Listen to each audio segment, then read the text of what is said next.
So I wanted to just take a couple minutes and talk about hypnosis recordings in general and my recordings in particular. So just a brief overview of hypnosis. Hypnosis is an altered state of consciousness in which you are more susceptible to suggestion from outside. And while that's generally true, really it's a state in which you are more connected with your sort of right brain activity, that creative part of your mind, that part of your mind that just simply accepts things as they are and goes with imaginal processes. And the reason that I mention that is because it's important in the way that I approach making self-hypnosis recordings. The standard sort of practice in which self-hypnosis recordings are created is there's 5 steps. The first step is the induction, which is just any drawing of your attention into the process. The second step is the deepening, which is bringing you further into an altered state. The third step is progressive relaxation, and sometimes those 2 steps are switched. You'd have the progressive relaxation and then the deepening. Then the suggestions, and then finally the bringing out of the hypnotic state. And you'll find that basic formula in pretty much all self-hypnosis recordings. The problem with a lot of self-hypnosis recordings, though, is that fourth part in which they're doing the suggestions. The suggestions just really take the form of either straight suggestions. You are going to lose weight. You are going to quit smoking. You're going to become a better person, whatever. Or they take the form of affirmations.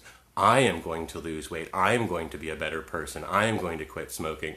That the hypnotist says to you, and you're intended to sort of receive that as your own consciousness, doing that to yourself. The challenge with that is that really, if you can sit there and listen to that, and maybe you'll be moved by it, or maybe you won't.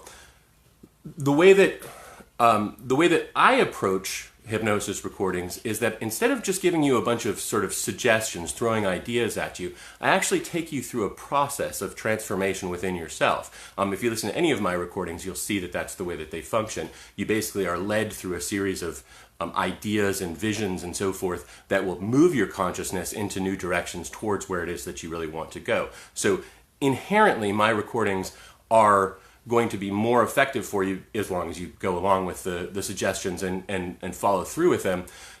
You're going to find that when you listen to one of my recordings as opposed to your standard hypnosis recordings, that you've actually, at the end of it, you feel in a new way toward things. Things are different automatically, rather than just that seeds have been planted in your mind and maybe you're going to act on those things later. When you're done listening to one of my recordings, you're actually going to go, I tried on a different way of being. Now, I can't force you to live that life from that moment forward. You've got to decide whether you're going to, hold on to that state of consciousness and that new way of being and move forward with it. But when you listen to one of my recordings, you're actually going to experience change in your consciousness.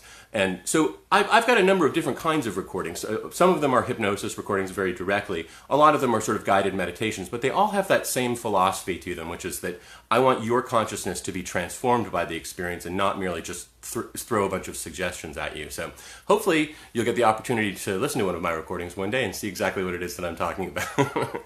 Anyway, thanks for listening. Bye-bye.